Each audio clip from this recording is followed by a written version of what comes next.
absolutely ridiculous how good he's been. That's why I said yesterday, and I stand by it. He has to be a guy that you keep in the lineup no matter what.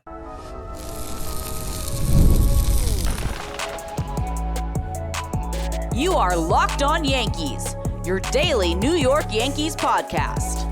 Part of the Locked On Podcast Network, your team every day. Welcome to Locked On Yankees, which is part of the Locked On Podcast Network, your team every day. Thank you for making us your first listen every day. I'm Stacey Gotsoulias. This episode is brought to you by 5 Hour Energy.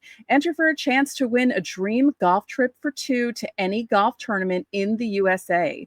Visit 5-h-e-win.com for full rules and entry. No purchase necessary. Excludes the Masters tournament. It ends October 31st, 2025. With me, as usual, my co-host, Brian McKeon. Brian, another win on the road in extra innings. What is happening? Yeah, wake me up when it feels real.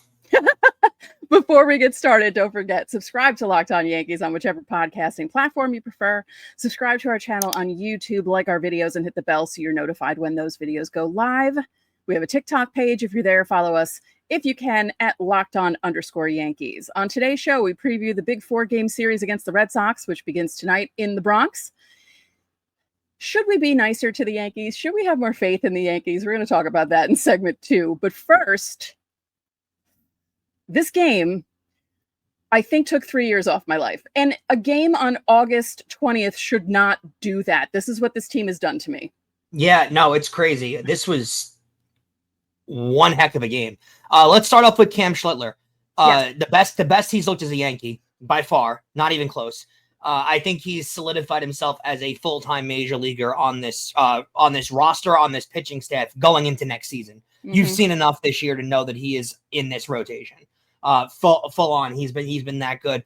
The fastball was unbelievably dominant. He locates it perfectly. When the breaking ball is on like it was tonight, he looks as close to unhittable as possible.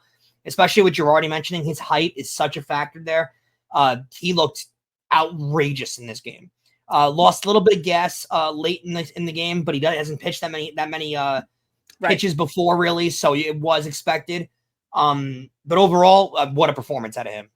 Yeah, perfect through 6, gave up the single in the 7th and walked 2. So he kind of lost it a little bit. But, it got to the point where people were letting everyone know on social media, hey, you may want to put the Yankees Rays game on because Cam Schlittler is throwing a perfect game. And even as I was watching it, I wasn't realizing it. And then I looked at the box score and then I realized and was like, oh, yeah, that's right. He set everyone up and down for. It's definitely one of those things you don't pay attention to. Yeah. But then you realize it and you're like, wow, he's pitched really well tonight. And then you're like, oh, wait, he hasn't let a runner on base yet. Yeah. He was that good. He was that unbelievably good. Trent Grisham. A two home run game in this game. Austin Wells couples it with another two home run game in this game. And then you get Giancarlo Stanton with this pinch hit performance in extra innings. This is the best Giancarlo Stanton has looked as a New York Yankee in the regular season in his career. And that's saying something because I know people have this misconstrued thought that Giancarlo Stanton has been an awful Yankee. He's got a 40 and 100 season in there. He's been a really good Yankee, but this is the most dominant that he's looked throughout a stretch. He's got 15 home runs now on the year. He's going to finish with 50 RBIs.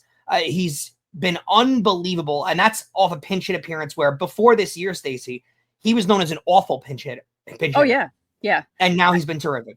Actually, here are the stats because James Smythe from Yes Network, Stats Guru, says, from 2010 to 2013, he was 3 for 41, which works out to an .073 average with no extra base hits in 50 plate appearances as a pinch hitter.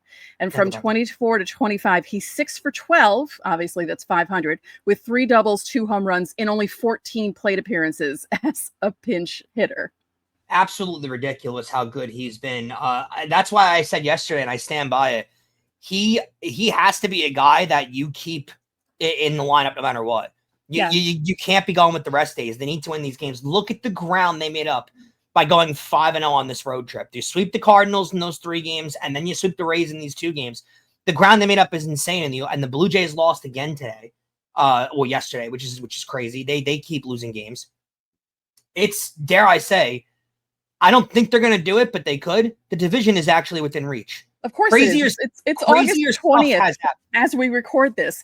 The Astros made up, what was it, 7 games in 2 weeks with on 17 to play. Yeah. the Mariners. So anything can happen. The Yankees have the team to be able to do something like that. It just depends on the team in front of them because they're in second place. Yeah, it's true.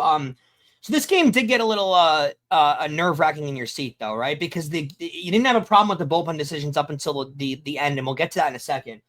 Bednar, you don't see that kind of performance from him very often. You don't. Right. And off the bat, did you think it was gone too? Yes. Okay, I thought it was gone. Hits the top of the wall. I was stunned to see it still in play. Rays tie it with that big moment right there, and then they somehow, again, with the Stanton home run, the fact that they got a run late in the extra innings is insane. Before we get to the Caballero scene, which I do want to discuss, just because Devin Williams got out of this late does not mean it was the right call by the manager.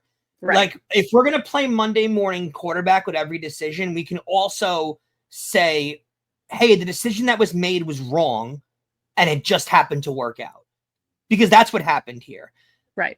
You've been trying to put Devin Williams in lower leverage situations earlier on in the game when it's a multiple run lead. This was a 2-run lead, Stacey. A 3-run lead. This was unnecessary using him here, especially when Duvall is available in the bullpen. I don't get it. It makes no sense to me. I know you want to show faith in Devin Williams, but like we discussed on the show previously, this is not the time for cutesy stuff like that to build his confidence up when it's the extra innings and you need to win. These games are all important.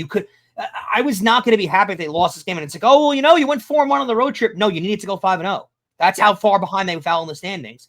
And as we know, playoff games in the Bronx are very important. It's very important to solidify home field advantage. Stacey, I don't get it. Just because the move worked out does not mean it was the right call. Yeah, no, it wasn't the right call. And you knew it was going to happen too, because... Oh, absolutely. I texted you. I'm like, he's dumb enough to do this. And he was. Yep. And yeah, like you said, just because it worked out doesn't mean it was the right move. And I'm glad it worked out because I really didn't want to have to come on here and be angry about Devin Williams. And I will say, he got himself into trouble and he got himself out of it. It got really frightening there for a moment. So I'll give him credit for that. But don't even get yourself into that position. Can't we just have a nice 10th inning where you just come in and get people out? Why do we have to sit there and sweat like we're watching? The emotion. You saw the emotion pour out of Williams as soon as he got the final out. Yeah. But I mean, I would have had no problem with going with Bednar. I know you want to kind of preserve him for the Red Sox series. I get that. But he hasn't pitched in 4 days. I would have had no problem. I wasn't sure how many days it had been, so I'm not that surprised that he was a little rusty when he came out. Exactly, because generally bullpen guys, if they don't pitch every other day, they start to get a little rusty. So that could be a case. But Duvall was available; they didn't use him. I mean, very, very weird and just dumb decision in my opinion. And then Caballero, you saw the havoc he created on the base paths, and I think that inning where he was on base alone just showed the value of him as a player. Despite the power, despite the fielding and the versatility in the field, the fact that he can distract the pitcher that much, the Rays were throwing the ball all over the infield with that appearance. The problem I have is him getting thrown out there in the top of the inning. You think the call is right or wrong? That's fine. You have the right to argue.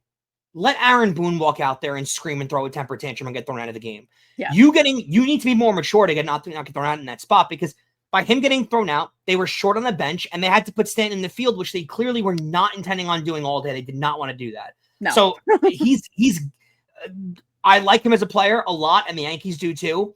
And I love how much team control they have under him, and I think he's going to be a valuable asset in the postseason. But that kind of stuff can't happen, Stacey. You have to be more mature than that.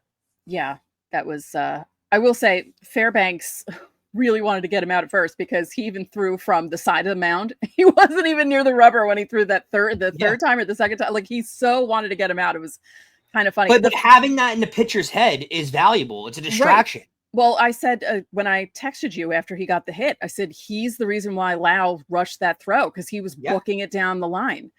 And the fact that the Yankees were able to score off a guy like Pete Fairbanks is also a good sign. Pete Fairbanks is a good reliever. His ERA is under a 3. He's a tough guy to hit against. And, isn't it amazing in these 2 games against the Rays, you had 3 2 home run performances in each game. That's and it resulted in the most home runs by a team over a 2-game stretch in Major League history. It tied that 14 home runs over a 2-game stretch. It ties the 99 Reds, the only other team in Major League history to do that. So it is really impressive. The ball is known to fly out of Tampa. Mainly, they say, because the winds take the ball more because there's no upper deck.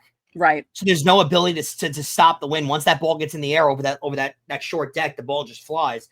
But still outrageous. And to your Fairbanks point, which is what makes me feel really good about it, they're starting to revert back to the old Yankees, if I want to say. They don't care who's on the mound. Doesn't matter.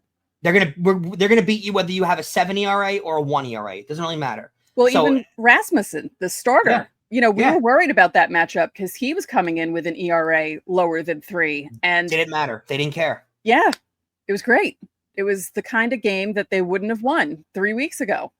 Not against the Rays. The Rays would have been, the Rays would have been really pesky and annoying, and they definitely would have dropped it in extra innings because they were on the road. And now, I will say the Rays.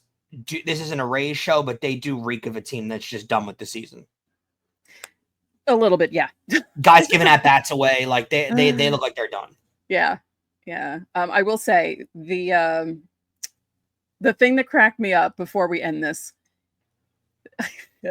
Luke Weaver gave up a solo home run to Bob Seymour. Okay. James Smythe found this stat, and I thought it was so funny. This was the first home run by a Bob since Bob Smith for the Devil Rays on April 19th, 2002 at the Trop off Jorge Julio of the Orioles. It's been 23 years since a Bob has hit a home run. Someone called Bob. Just Bob, not Bobby. Oh, okay. Because I was just thinking, like, Bobby Abreu definitely. Yeah, no, he's not. I mean, they did call him Bob as a goof, but that's not his name. Like, that's not the name that. Yeah. Wow. Yeah. Isn't that? Wow. That's.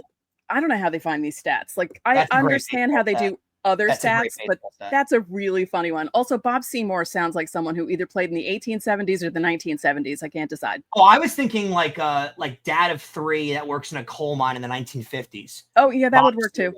Yeah. Yeah, that would work too. All right, well, that was a good win by the Yanks. 5-0 on the road trip.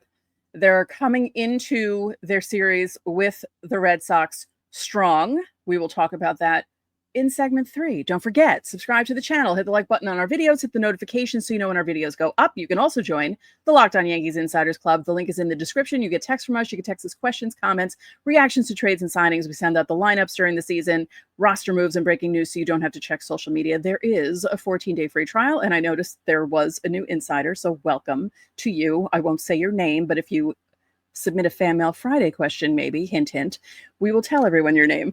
Coming up, is it time to be a little more positive about our 2025 New York Yankees? We're going to talk about that next. Most people can't name all their financial accounts or even what they're worth, whether it's 401ks, properties, or investments. And when you don't have the full picture, you can end up leaving money on the table. That's why there's Monarch Money. It's an all-in-one personal finance tool that brings your entire financial life together in one clean, easy-to-use interface on your laptop or on your phone. Monarch does the heavy lifting for you. You can link all your accounts in minutes, see clear data visuals, get smart categorization of your spending, and finally feel in control of your money without ever touching a spreadsheet. And think about how easy that is too. You're going through all the stresses in life. You have work every day. You probably have appointments and stuff that you're going through. Plus, if you're a Yankee fan like you probably are, you're dealing with watching that team every day. The stresses that you have to go under. Why make money one of those things? Let Monarch take care of these things for you. So don't let financial opportunities slip through the cracks. Use code LOCKEDONMLB at monarchmoney.com in your browser for half off your first year. That's 50% off your first year at monarchmoney.com. Code LOCKEDONMLB. It's Thursday, which means Fan Mail Friday is tomorrow. So get those questions in. If you're on YouTube, you can go to our page, click on the post tab, and you will see where I left the latest post. You just leave your question right underneath, and I will find it. You don't have to do any fancy thing. And the deadline is 5 p.m. Eastern Daylight Time. Absolutely. Stacey, the Yankees are now, at the end of the day, 4 games back of the Toronto Blue Jays for the division. They have a 1.5 game lead, that last wild card spot in the American League. So they are really playing super well going back to New York. Just some clerical things to take care of before I want to mention some stuff on the injury front. Ryan Yarbrough did pitch for Scranton. He threw 3 1/3 innings, threw 50 pitches with Scranton. They're currently deciding how much they want to build him up before they're calling him up, but it looks like he will join the roster at some point going forward. Fernando Cruz also is ready to rejoin. They might let him throw in a rehab inning on Thursday. If not, he will likely be with the team on Friday. And then some upsetting news. Jonathan Loáisiga, while rehabbing, did feel a tightness in his arm. They are classifying it as a flexor strain, similar to the injury that Aaron Judge has. The difference is Loáisiga is a pitcher. Right. So he's going to have to take that 2 weeks of rest at minimum, more like 4 weeks, then start a throwing program again to finally get back. He will go for a second opinion, the team did say, but likely he is done for the season. Just a quick word on that. Really upsetting for the guy. We've been saying this for years, and we said it when the Yankees re-signed him in the offseason. He certainly has the stuff. That's undeniable. But, God, he can't stay healthy. He really that's the story of his career. He just cannot stay on the field. Yeah, it's a bummer because, at one point, I had it in my head that maybe he would become the closer because he threw that well, but he just kept getting hurt. And it's a shame. Yeah, the best ability that you can have in sports is availability. And if you're not on the field, they can't do much for you. I doubt he'll be with the Yankees going forward, but we wish you a speedy recovery and hope that he is in spring training with somebody next year because he does deserve to be on a major league roster. I think it's time that we change our tune on the New York Yankees. Me and you have certainly been negative on them over the last 2 months, rightfully so, and deservingly so to the franchise. They have not played well. They had a really good trade deadline, but they have not played well. The swoon kind of never felt like it officially ended. I guess it is over by now, but there was never an official statement of an ending of it. Guys have underperformed. The team overall has underperformed. They've played sloppy baseball, but those mistakes have been pretty obsolete of late. We haven't seen them as much. They haven't been appearing as much. The fielding mistakes have kind of cleaned themselves up. The base running mistakes have cleaned themselves up. The idiotic comments still do creep their way out of the clubhouse, but there's really no avoiding that until there's a managerial change. Wait, there is one comment that we missed last night. Which is? The beat reporters told Boone how many home runs they had, and he's like, we hit that many? Yeah, not good. Not good. You should watch the game, Aaron. It's a good sport. Yeah. So the Yankees are right back in it. They are in reach within the division. They have sort of figured things out. And unlike the Milwaukee Brewers, I don't think they're peaking too early. I think they're kind of getting right at the right time. Speaking of, let's mention that just for a moment. They've kind of fallen off a little bit there. They lost to the Cubs again on Wednesday. That's 3 in a row, the first 3 of the 5-game series. So again, we told you the Cubs can get that series down to 4. It's down to 6 now. So that is wild what's going on there. After the Cubs held the lead most of the year in that division. They really was that 14-game winning streak that really gave the Brewers that 9-game lead in the division, or else that wouldn't have been the case. I don't like the argument out there of people that aren't Yankee fans saying, oh, they're beating up on bad teams. You can only play who's on your schedule. Right. And the way Major League Baseball has changed it up, every team plays every team. They all play each other. So you can only play who's available. Nobody gives the Dodgers crap for getting to play the Rockies 13 times a year. And losing to them. Yeah, and losing to them or Ohtani not pitching well. But besides that point. We'll get to that in segment 3. We will for certain get to that. After the Boston series, and I was afraid, by the way, I do want to compliment them on the win in Game 2 against Tampa because it was the definition of a look-ahead spot where they could have easily dropped that Tampa game, lost that game 8-1, and then looking ahead to Boston, but they took care of business to head home for Boston. After Boston, listen to their schedule, Stacey. They play the Nationals at home for 3, then they go to the White Sox. They still have 3 games left with the Twins, 6 with the White Sox, and 7 with the Orioles. And those are all in the last 2 weeks of the season when the Orioles are going to be done with baseball at that point, for sure. They have an easy schedule, but again, you can only play who's on your schedule. They've gotten rid of the tough teams for now. They do play the Astros one more time in Houston. That will be a little tough. But overall, and they play the Blue Jays another time. Yeah. Overall, they don't have an unbelievably tough schedule. You now have a team that's willing to steal the bases too. They're willing to run the bases hard. Bellinger is great on the base paths. Dominguez is great out there. Volpe is great out there. Caballero, as you saw earlier last night, unbelievable out there. Jazz Chisholm is stealing a lot more.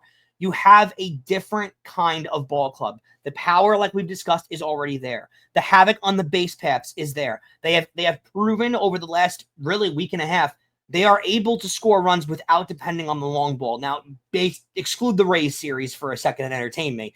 They won that Cardinals series without hitting a lot of home runs. The ball was not flying out of Busch Stadium, and they were able to win that series without scoring a lot of home runs. It is a big deal, and there is one thing on this team that I think needs to get fixed before the playoffs start. Do you want to take a guess at what that is? Max Fried's finger. It's Max Fried. And if it's his finger or not, we're not going to consider it his finger until someone tells us it is. Right. But that is the one thing. They are not going to go far without their ace pitching like an ace, and they need him to get things right. I have faith that he can. He is an ace-level pitcher, and we'll see what he can do going forward. He'll play the Red Sox in this series, so that'll be huge for him. Definitely his biggest start as a Yankee so far. But they have a starting catcher now, too. That was a situation that was a problem going into the year. They didn't know where Ben Rice was going to play consistently and what Stanton is back. They have a position for him. They're clearly comfortable enough with him playing catcher every single day. They have a pretty damn good backup catcher in Austin Wells. If Stanton needs to sit, he is able to pinch hit now. That is no longer a bugaboo. It looks like Judge will be back. Overall, they have what they want in their roster. Mm-hmm. They have what should be a World Series caliber roster. So I think we need to change our tune a little bit. They have proven to us now over the last couple of weeks that they are back, quote unquote, and ready to contend. So we're going to judge them on the scale they deserve to be judged on, not the scale over the last 2 months. Yeah, they're 8-2 in their last 10. Yeah, that's what a good team does. All right, coming up, we'll preview the pitching matchups in the big 4-game series against the Red Sox, which begins in the Bronx tonight. And we'll tell you about some news from around the league next.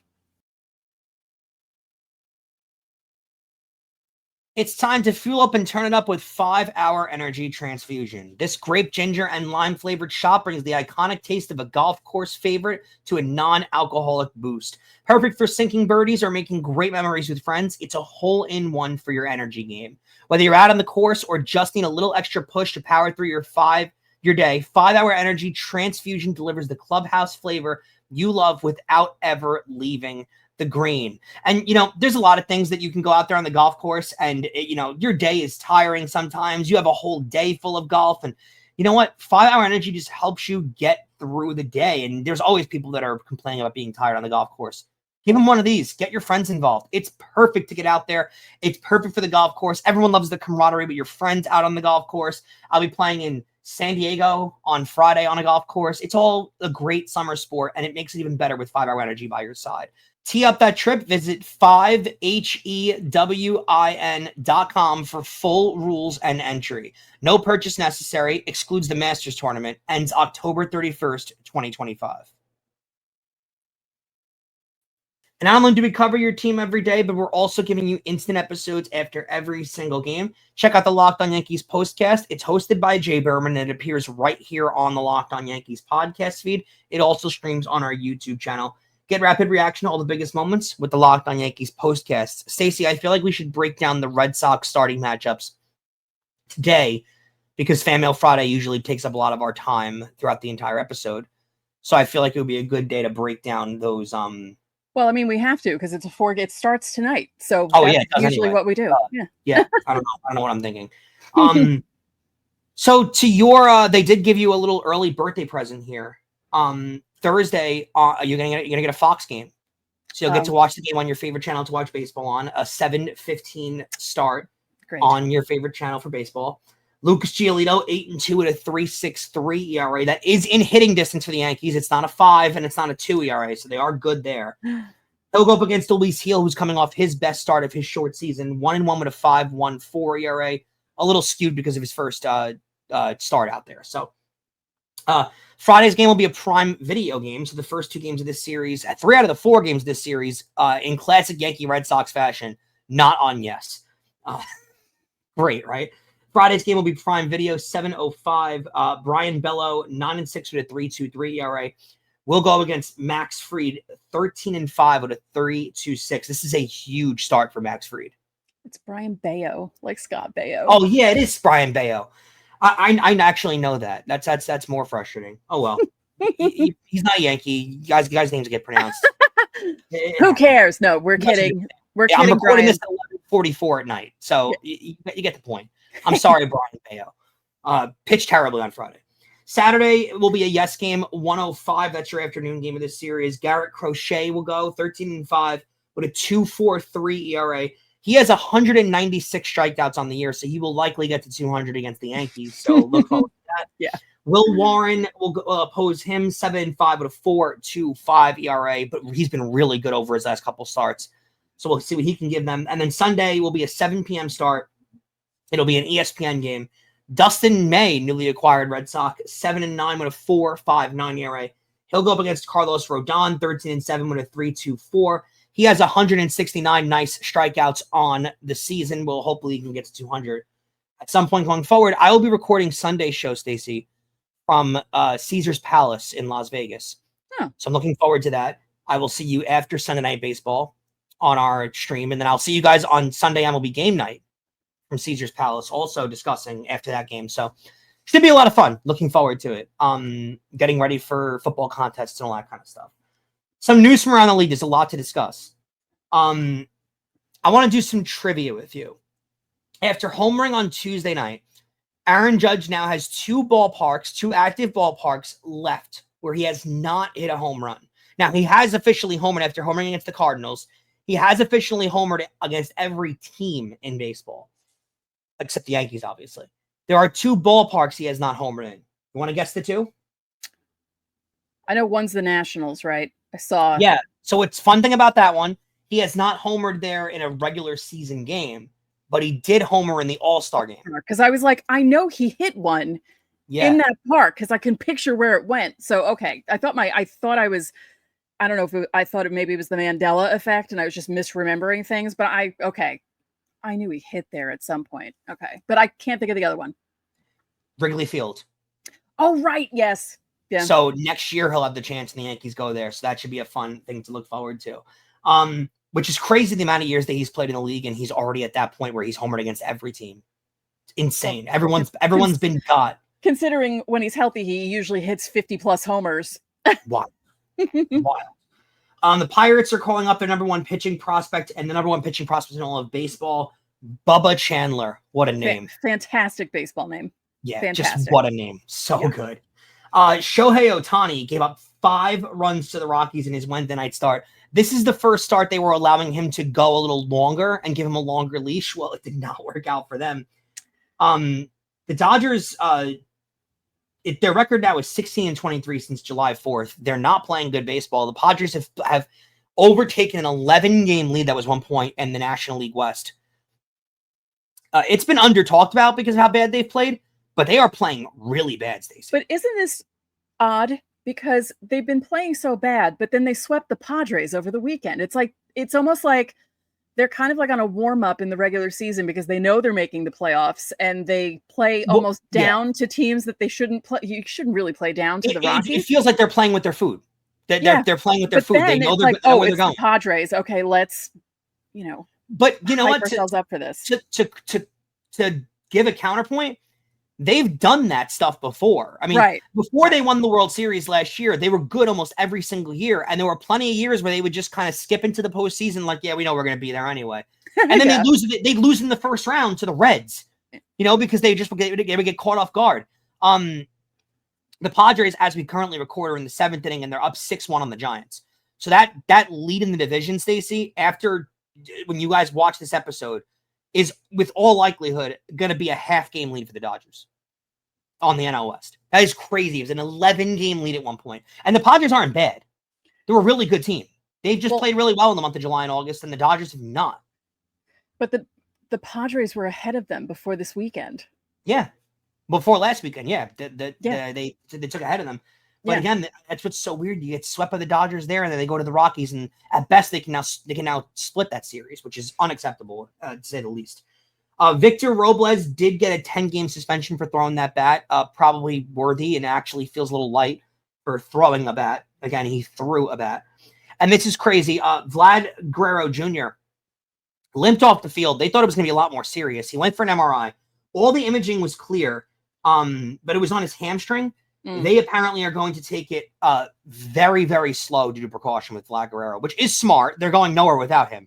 But that could hurt their chances of keeping afloat ahead of the Yankees, because if the Yankees keep playing this hot and they don't have their best hitter, that could be a huge blow to their lineup. But that is a scary scene for them, because if he was out for any significant amount of time, that would have been pretty much it for their season. We mentioned Wrigley a few minutes ago. Should we tell everyone about Kyle Tucker? Wild news that came out, I want to say maybe around 9:30 p.m. on Wednesday night. Kyle Tucker has been playing with a fractured hand since June throughout the entire season. I don't get why he decided to play through that. Well, I have a theory. But that really cites to all his struggles. And by the way, he has been struggling over the last week or two. But throughout the season, he's had pretty solid numbers, which is even more impressive how good his numbers have been with a fractured hand. Crazy. Playing the field, all that kind of stuff. His numbers are down for his standards, but that's for Kyle Tucker's standards, which are, 1,100 OPS. But at least now we know why he was struggling for the last week and a half, 2 weeks, because it gives a better example too. Like, people were saying there's a chance that he doesn't re-sign with the Cubs because of them benching him. This has to be a mutual thing at this point. Right. They have to know he's hurt, and he knows he's hurt, and he needs some time to sit out. I don't know, unless this fractured hand would have been like a 6-month recovery. I don't know why you wouldn't have got the surgery and came back in a normal, even if it was a 10-week procedure to come back. All right, you're back by late August, September, and you're ready to get going. The only thing I can think of, Stacey, is he's in a contract year, and he is expected from all reports to get more than Vlad, less than Soto. So if he's going to be living in that $600 million range, he's not going to want to miss time. So that's the only thing I think of, that he was trying to not miss time, and it got to the point where he just can't do it with the broken hand. So who knows where that goes, but that is a tough injury for the Cubs. Mm-hmm. Speaking of injuries, too, lastly, Francisco Alvarez is not going to go on the IL. He's going to try and play out that sprained thumb. That'll be tough on his catching hand. So we'll see if that plays out. I had my carpal tunnel was flaring up last week and the week before, and you guys may have seen it. I was talking with my hands, and you may have seen a brace on my left hand. And I was getting shooting pains through my fingers, especially my thumb. I can't even imagine trying to play baseball with any kind of sprain or anything. And he wears those oven mitts on the base. So he went so hard into the base that he actually knocked his thumb back when he slid. Yeah. And why did guys slide head first? This could have all been avoided. But regardless, he's going to try and catch with it. So good luck. Yeah, good luck with that. Good night and good luck. Thank you for making Locked On Yankees your first listen today. For your second listen, check out the all-new Locked On MLB Game Night. Every game, every night, all season long. You get local analysis on a national scale. You can find MLB Game Night on Locked On MLB on YouTube or wherever you listen to your podcasts. Also, last reminder, get those Fan Mail Friday questions in. Insiders, I already sent you your message. YouTube viewers, go to the post tab on our channel's page, and you will see the post where you need to leave your questions. So that'll do it for this edition of Locked On Yankees. I'm Stacey Gotsoulias. And I'm Brian McKeon. We'll catch you guys tomorrow.